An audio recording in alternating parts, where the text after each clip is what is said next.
번째 사연입니다. 안녕하십니까. 지방에 거주하는 81세 남자입니다. 제가 얼마 전에 무릎 수술을 했습니다. 보험이 없어서 목돈 들어가느라고 고생 좀 쉴이 했고요. 없으셨구나. 제 간병 때문에 아이들을 참 귀찮게 했습니다. 간병인 보험도 없으셨구나. 퇴원 후 곰곰이 생각해봤습니다. 어제는 가입할 만한 보험 상품 뭐가 있지?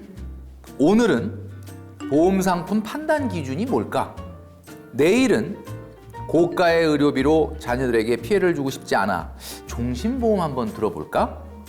아이들에게 피해 주기는 싫고 간병인 보험도 있어야 할 것 같고 다른 질병도 걱정이고 늦게나마 보험을 들어야 할 것 같아요.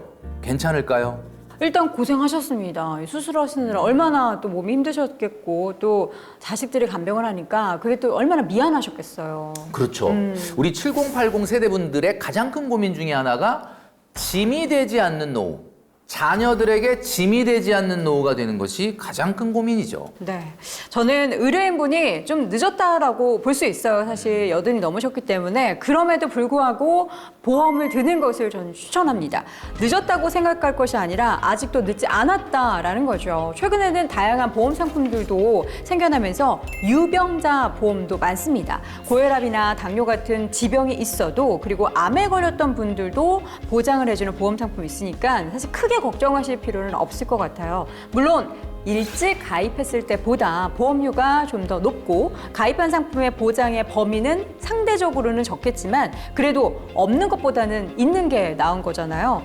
특히 실비보험이나 암보험 같은 경우에는 진단비부터 자주 비용이 발생하는 대표적인 질병 같은 경우에는 반드시 보험 가입을 지금이라도 고려해 보시는 게 전 좋을 것 같다 생각이 듭니다. 네.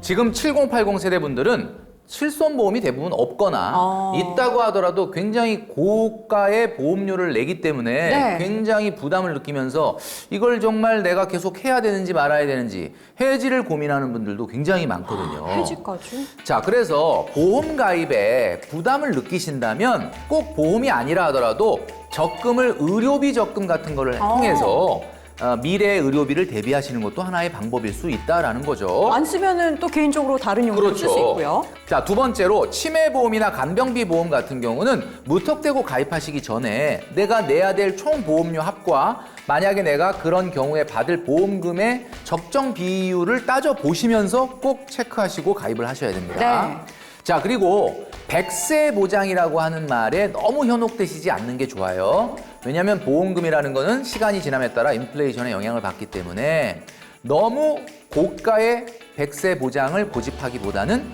현실적인 보장 기간을 맞게 가입하시는 게 맞을 것 같고요. 네.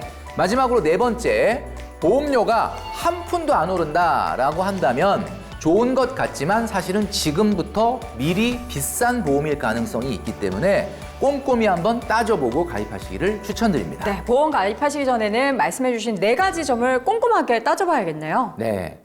이분 같은 경우는 무릎 수술을 하시고 지금 현재 81세인데 나머지는 특별히 건강이 나쁘신 점이 건강하신 없다고 것 하는 걸 같아요. 보니까 충분히 보험을 새롭게 가입하실 수 있는 분 같거든요. 네. 꼼꼼하게 따져보시고 좋은 보험을 선택하시면 좋겠습니다.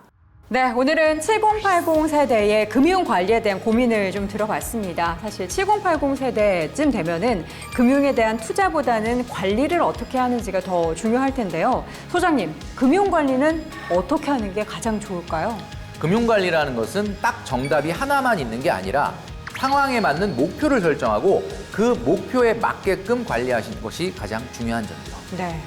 하버드 대학교에서 연구 결과가 하나 있었는데요. 65세 이상 퇴직자의 삶의 유형을 조사를 했는데 홀로서기 성공형이 3%, 불편 없는 노인층이 10%, 그런데 더 안 좋은 점은 하루살이형이 60%, 무기력한 노인이 27%나 됐다고 합니다.